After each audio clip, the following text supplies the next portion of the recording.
So today I was lucky enough to get a behind-the-scenes look at one of the most storied boat-building families in the country, Michael Rybovich and Sons. Legendary builder, been building sport fishermen for well over 100 years, just an absolute pioneer in the sport fishing game. We came down here today to spend time with Power Motoryacht columnist Michael Rybovich to kind of understand better the past, present, and future of this yard.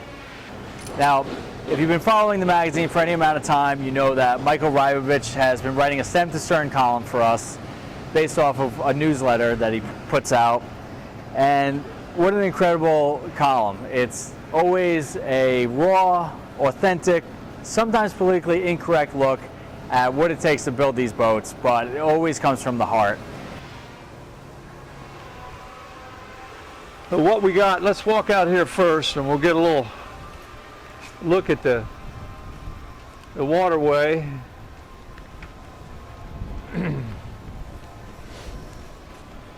Now, you came to, was this location, was 2011?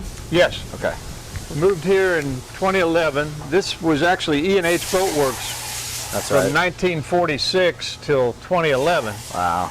And it had become damaged in the back-to-back 2004 hurricanes and was kind of left idle by the family that owned it, the Hodge family. And we were coming out of kind of a disastrous relationship because of the 2008 crash. With Heisinger, not to say Heisinger is a disaster. That's not what I'm saying. I'm saying that the marriage between us and them that was short-lived kind of got caught up in the middle of that awful economic situation, and we finally just decided to dissolve the whole thing. So I went off looking for a place to start over, and he kept the Rybovich name and that one. And actually just sold it to Safe Harbor. That's right. Yeah. Yeah. I'm waiting for them to come in here and make me an offer. Any minute now, I'm sure. Anyway, this is a 1958 42-footer of ours. She has always been the bluefin. Wow. And she is in absolutely beautiful shape. A real fine example of that vintage. How many owners do you believe she's had? She has had 3 owners in her 65 years. It was built for Ferdinand Roebling of Roebling Wire and Cable, whose family built the Brooklyn Bridge. He sold it to John Meekum, and then John Meekum sold it to a guy named Roger Renzulli. So 3 owners. Wow. In 65 years. Do you have this kind of encyclopedic knowledge of your owners for most of your boats, or is this a special one? It's become, because so many of years have passed, it's become harder and harder to keep track. Yeah. I have to go back now and look at our registry on our website to keep track, because it's just, boats are still being sold right and left. Yeah. And I can't tell who in the hell's buying them. Yeah. Hopefully all I care about is it's somebody that's going to take care of them, And that's a real heartbreaker, is to see someone who has these grandiose ideas about owning one of our boats but can't begin to afford to take care of them, and then they just go to seed. And this is 1999 60-footer here. This boat was actually built for Alan Jackson originally. Wow. As the Dixie. Okay. And she is now Hideout. Big Alan Jackson fan. How long did he have the boat for? I think he had that boat for about 3 years, probably. Well, he's a real boat now. Is this his only boat through you guys, or did he have another one? We have worked with him on several of his boats in service, and we did a major refit for him on the 1959 Rhino. Okay. We brought that back to life for him, and then he sold that. He's got a new Merit now. He's got He a does have a Merit? 68-foot Merit. Yeah. What's he like to work with? He's a good guy. Knows what he wants. Yeah. Very, very. Is he hands-on with it, or does he have somebody you like a project? He has a captain that we work with, but Alan spends a lot of time on the details. He's very, very detail-oriented. That's cool. Nice guy. Okay.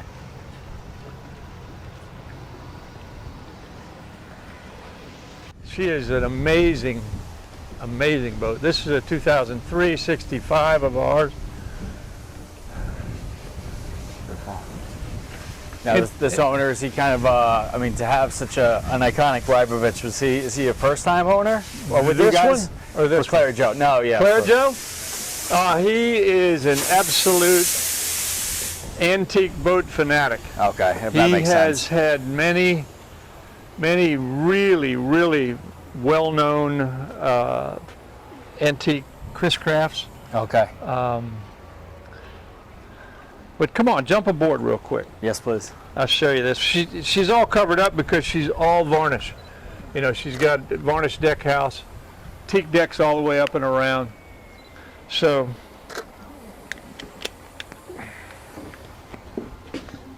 there you go. But take a look at her. She really is amazing. She looks brand new. And this boat is 1949. Oh my God. In those days, there was no varnished teak. It was all mahogany. So what you see is all Honduras mahogany. All Honduras mahogany. Mm-hmm. Oh, because when did it change to the teak? Mid 60s, we started using teak in the bright work, but before that, everything was mahogany. And you don't use just any kind of teak. What's the name of the teak you use? I want to say like. Well, it's Philippine- Burmese, they Burmese? call it. Okay. It originates in Burma, which is now Myanmar. Okay.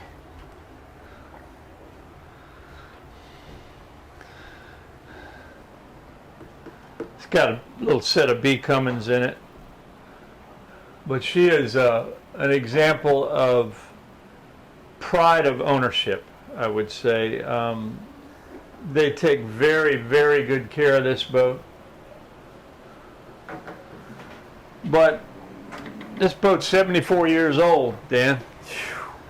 I don't think you see any 74-year-old Vikings out there. And a guy named Jay McDonough bought her in the late 80s and brought it to my brother and me. And we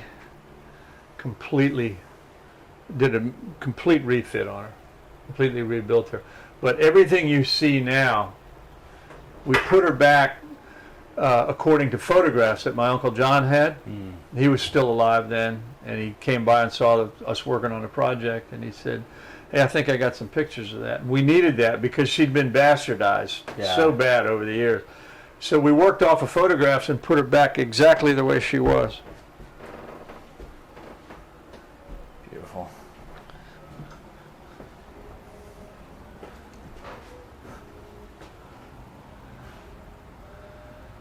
Those are the old days, man. That's cool. So we get a lot of classics in here. And then we got to get a lot of current events in here. And we don't just work on our boats, we work on everybody's boat. Right. We got a 61 Garlington in that tent right there that we're painting.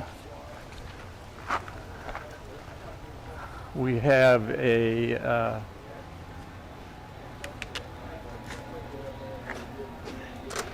this is our welding shop here. Get off the stage.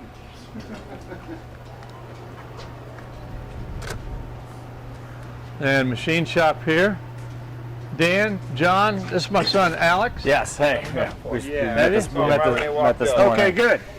And Alex runs all this wrench turning in here. Excellent. Yeah. Small job then. Just a little bit. Is this Mechanical, fabrication, electrical, plumbing, welding, Wow. all in this little area and back here. And where? Oh, And this there. little Yeah, awning yeah. Back here. Amazing. What's on the docket for today? Well, we're working on a Ricky Scarborough, not one of our boats next door, as far as service. We're also working on one of our oldest boats in existence, the oldest boat in existence, the Legend down here. That's cool. Working on the water Yeah, I just tank had him on that. Yeah, that's amazing. Yep. Also working on this Release, this little bad company over here, just as far as service work, and of course the 4 new ones we got going up there. A little bit of everything now. Seems like it. Pressure That's testing, running gear. Jason's over there on the milling machine, fabbing up new brackets for the new boats, aluminum brackets, all sorts of stuff. cool. I'm gonna look over his shoulder real quick. No, I don't mind at all. Jason, you mind if you get a little peep on what you're doing? Pretend you know what you're doing. Jason. Jason. We're gonna get a little peek of what you're doing, all right? All right. Hey man, what's going on? Good, how you doing? Good, thanks. I'm Dan. Jason. Nice to meet you. Nice to meet you too. So what are we working on? We're doing a little fuel sight, Oh yeah. fuel sight holder bracket. Yep. So just throwing it down, doing it nice and easy. Nice.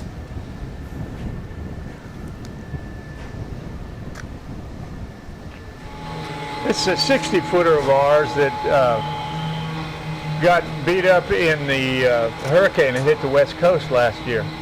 Okay. So she's in for a little repair. Actually, she held up very, very well. How'd she fare? Fared very well. The fact that she didn't sink is She got a little rail better than damage most. over on the other side. That's very lucky.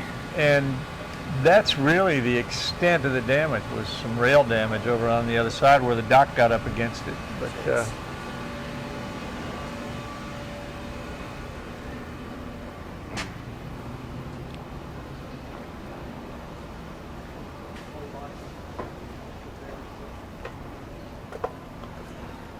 they put some new motor brackets on. This is actually a coal molded Mark Willis hull. Yeah. That he built, I don't know, about 10 years ago. Wow. Pretty.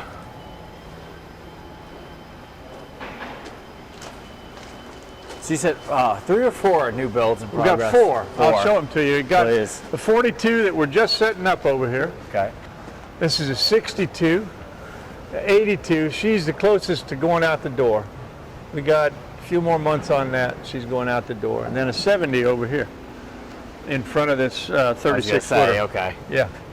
And we'll walk up in there. It's a hard top we're working on for that boat right there, Okay. which is a Release Marine.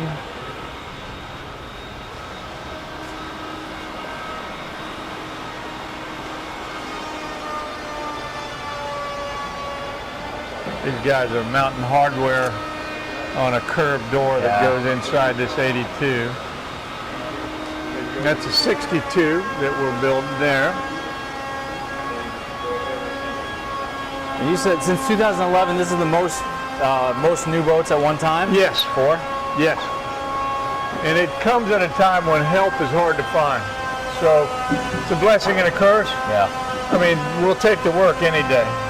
But boy, oh boy, trying to find help these days is just ridiculous. And I'm sure you hear that from everyone. But Everywhere and we hear that in Australia, the UK.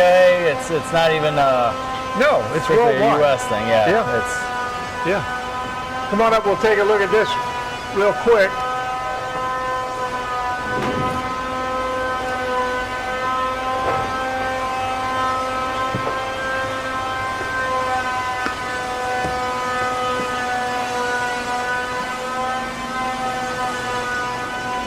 You see something cool? yeah.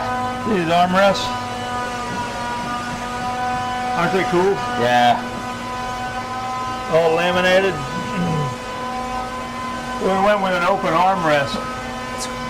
It's got a light under here for indirect lighting.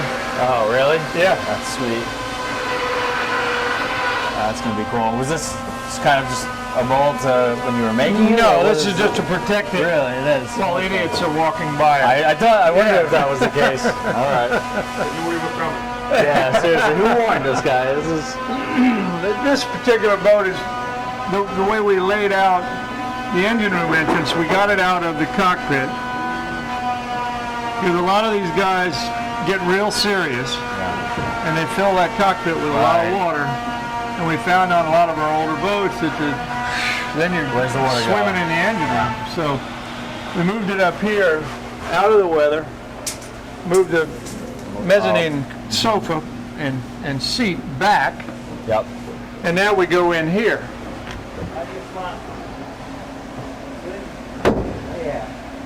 So we go down in the engine room there, and then we have big Smart. freezers, drink box here, Yeah. tackle storage here. Dusty, Hey, this is that's Dan with Power Motoryacht. Dan Harding and John Yeah, from nice to meet Power you. Motoryacht. My son Dusty, Yeah, good to meet you, man. You guys he's the keep- one that does keep all the numbers now. All right. Yeah, man. Big job. It's all my fault. I heard that. I heard that. All the mistakes. Well, cool. I don't know. I'm sure you're running around like crazy, but I'd love to grab a few minutes to chat later if you have time. Yeah, let me know. Or you would just be running around for the next while? Yeah. Okay. So we'll find you. Thanks, man. Now we'll find his little perch over there. He's got a perch up there. We'll go find him. All the good ones do. Yep. See, this boat has a day head here with an entrance from the cockpit and from the salon, Makes sense. so that you don't have to go below Right. when you're partying up here. You can Vice go right versa. in there.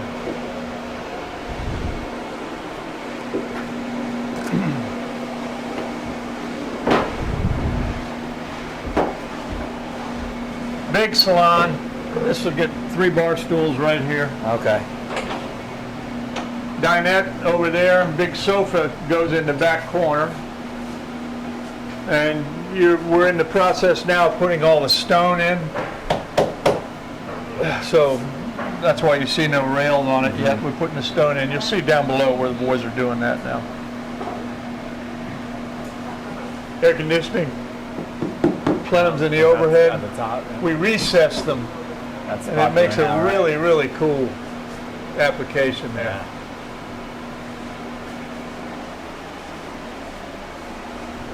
One of the things we did different on this boat is, and this was Dusty's idea, and I think it's going to work out really cool, is the windows are from here back, and on any new sport fisherman now, all of those windows are blacked out. Yep. They're solid, and they're painted to look like dark glass, right? Well, we have cabinets here, and we have an electrical room here, but we have this companionway area. And so we put real glass in here so that you can walk through the deck house, look straight ahead and see out. And Tomas is putting a little handrail on here that you can grab and just stand right here and look out. So we actually have clear glass in this one, Wow. which is a throwback. So when was the last time? 1,000,000 years ago. That's cool. No, we haven't done that in a long time. Yeah, probably the last boat of ours that had glass all the way across the front was 1993. Is it? You think it might come back more as this kind of glass gets stronger and people are, they're putting them in hulls now, and that it's I think you feel more comfortable. I think there will be people that will like it. Yeah. I mean, when you walk in a deck house, the 62-footer that we're building now will be have that? glass all the way around. Okay. Nothing in the way. And when you walk in a salon like that, it gives you this nice open feel, Yeah, and you of feel course. like you're out in the ocean. You're not in the condominium. Right. So I think there will be people that like it. Whether or not it becomes a trend again, I doubt it. Oh, really? But I think there Didn't going it to be really go several- away because of the thought was that the big head seas and running the boat, the glass wouldn't. No, it went away because people wanted more storage and bigger cabinets, and the galleys traditionally were forward in the deck house, and to get upper cabinets, you block the windows. So we Even just forward? filled them in. Yeah, That's why the forward windows. that's how it all came about. Oh, I always thought it had something to do with the seas and the pounding but no. But it sounds good. It's a It good. sounds better than they wanted cabinets. It's a good That's, justification, but really it came about with upper galley cabinets, filling them in. Yeah. I don't know if I'd be for that trade-off. So who knows? Maybe this, that's. Well, cool the to see reason the this time. 62 has glass all the way around the front of her windshield is because we moved the galley aft. So So the galley on that boat over there is in Right. that back corner. So there are no upper cabinets. You're looking right out at the cockpit, which makes a lot of sense. We're certainly seeing that in the motoryacht world, so it makes sense that, I mean, your boats, like you say, are yachts that can make Yeah. the fish. So In a day's fishing, you're spending all your time in the galley and the cockpit, nowhere else. So Yeah. it makes sense that it's all back there. are more of your boats going to have kind of galley? Well, aft, you or- know, or they're more the customer that allowed us traditional? to try it again on this boat was all for it. In the 60s, we built several boats that were galley aft, Wow. but it hadn't been done by us since then. Okay. Other people have. Yeah. The electrical room here. So you got all your AC distribution panel, DC distribution panel, AV equipment, and then access hatch to storage and equipment up in the front there. Labeled then wiring, that- what a game changer. And that'll take you, yeah, Jeez. and that'll take you to the forward bilge and the forward engine room, that Okay. hatch. So you can So you get have out the of here, two, get in the yeah. engine room if you're working without having to disturb anybody in there. So those will be the only the two engine access where you showed us, and then here. That's right. That's the two. Without pulling the hatches. Yeah. Yep. Master stateroom here and master head. They just did some clear coating in there, so you can't get in there.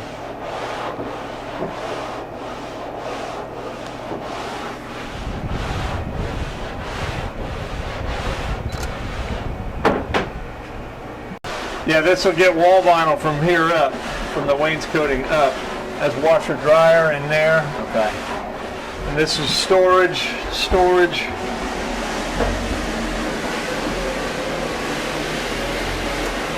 I really love like some of these drawings, everything like worked out into the story. Yeah.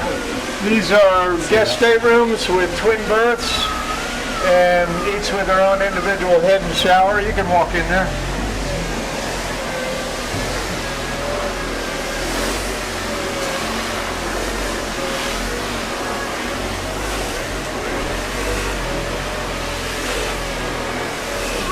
Another stateroom, twin berth, head and shower there, same thing.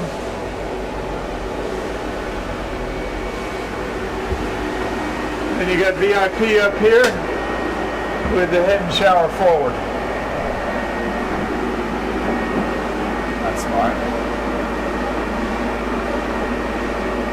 A lot of room in this boat. Yeah. Yep. These are the deck carlins that frame the foredeck. We plank over those for the foredeck. Philippine mahogany. That's the word I was looking for. Yeah, all the Mahogany. construction mahogany is Philippine mahogany. That's right. That's what I was looking for. All that before. varnish that you saw out there, that's the genuine, what they call Sweetenia, which is Honduras mahogany. All came from Central America. Very, very hard to get now. Just like the teak. All those beautiful, beautiful hardwoods that we've been spoiled by having an unlimited supply over the years have now become very, very hard, especially the teak. The teak is, we're in the middle of an embargo from our State Department on that, and I'm sure you've heard about that. And it's a human rights issue with Myanmar. That's right. Yeah. Yeah. What's the future of that going to look like? Are people sourcing I from other? think it's going to take an administration change for that to change. In the meantime, as long as the people we have in charge are there in power, I don't think it's going to change. So all the teak that's in the country now, that's it. So the price is going through the roof. And I'm looking at stuff that I rejected 4, 5, 6 years ago. And now I'm having to go in with templates and saying, yeah, I think I can make that work. I can work around this and that. It's like going to Home Depot these days. It's Yeah. Yeah. Are you thinking about other materials? Like, Well, that's, I mean, you talk to everybody and all the lumber people, and we're all thinking the same thing. What else can we use so that we get out from underneath the government's thumb? Sure. So you can control your own destiny. But there is no replacement for teak other than fiberglass and paint. It feels like everyone's going in that direction, but I wondered I didn't even think about how much that was being driven by no supply, then the demand from with people. The painting has become unbelievable. When I was working for my dad, teak was outrageously expensive. It was $10 a board foot. And we just thought, oh my God, that's outrageous. Yeah. We used to kid each other about going home with $10 in your nose because of all the teak dust, you know? Oh, that's... Now, 105 and up. Oh my God. Yeah. So if you come on up here, we'll look down into the 70.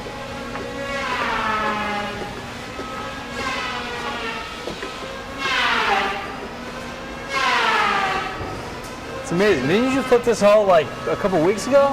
A few Maybe a weeks little ago, longer? yeah. All right. Maybe a month ago. So we're getting the deck center. The engines are coming next week. We're going to put the engines in. So we'll roll her out, drop the engines in with the crane, and roll her back in. Okay. What kind of a tough question, but projected timeline. I'm not holding you to it. But This boat will be ready next summer. next summer, and This boat will be ready this summer. When do you think? Late summer, midsummer? No, what? Right about probably July on this July. one. Okay. Probably about a year from that on this one. They seem to be staggered pretty nice, and the other two Well, are. I'm glad it looks that way. Yeah. It's all about getting enough people. Yeah. You know, all of a sudden you can't get any help, and it's just a fight.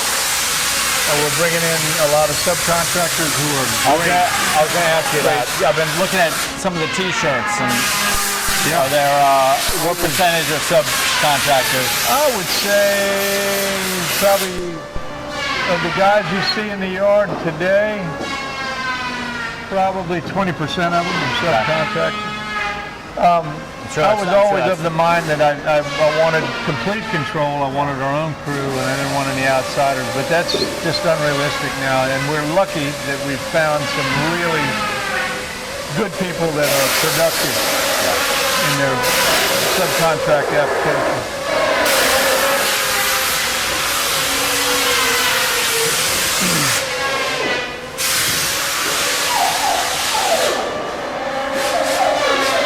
See all that bare plywood down there? It's not bare. It's actually all epoxy coated. That's all the structure of the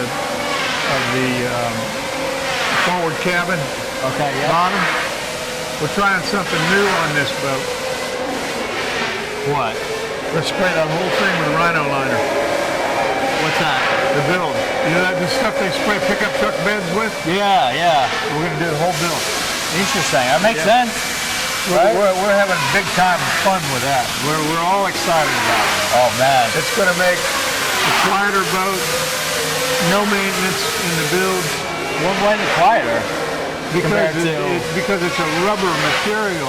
Okay, so we'll deaden it a little bit? Yeah. Yeah. Oh, that's cool. You guys are experimenting. They're building a deck house for this boat right now. For this boat. Yep. That's what that's Philippine mahogany planking. Yep. We'll tongue and groove all that together and make the deck house side.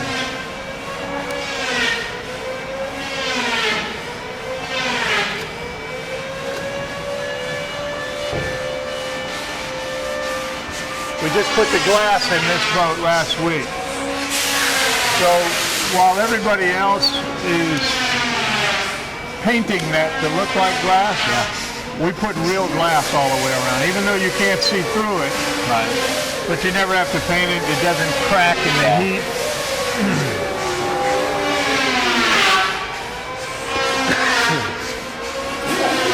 This is all the foredeck planking that's been scarfed together to make these long sheets.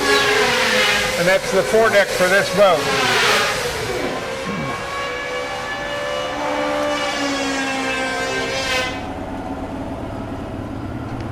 This is the jig we're setting up for the 42. That's what the people come to see, huh? Yeah.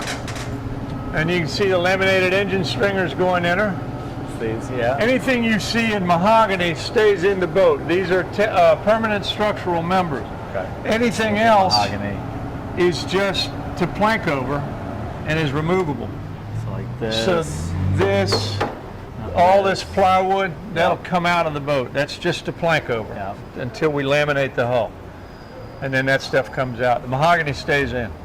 Anything you see that in plywood is a temporary part of the jig. Got it. And we'll diagonally plank over this. We'll And put a you layer do on like this and a layer on 3 like layers, this. right? Yes. Okay. And then what happens on the what happens to the outside of the 3 layers then? Then we fiberglass the outside. It's just, and that's a how is that done?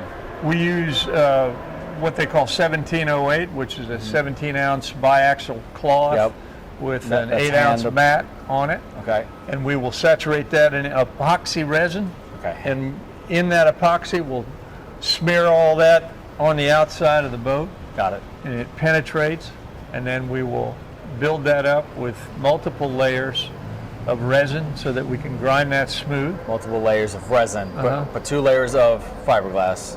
Well, it's all in one in the 1708.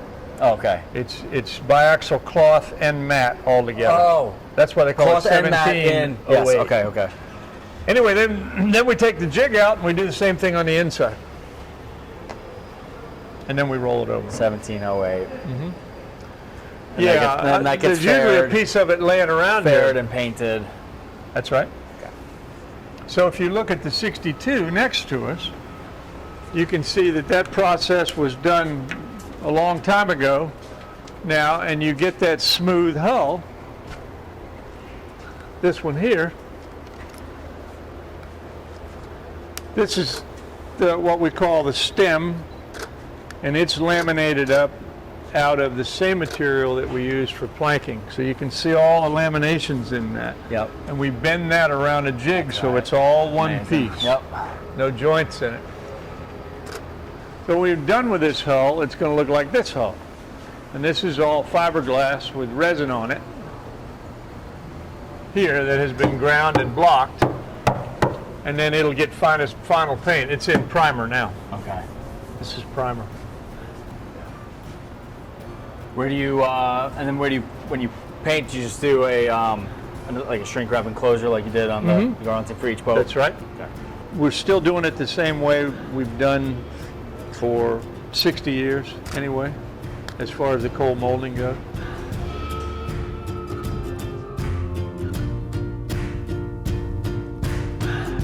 Without my love for the ocean,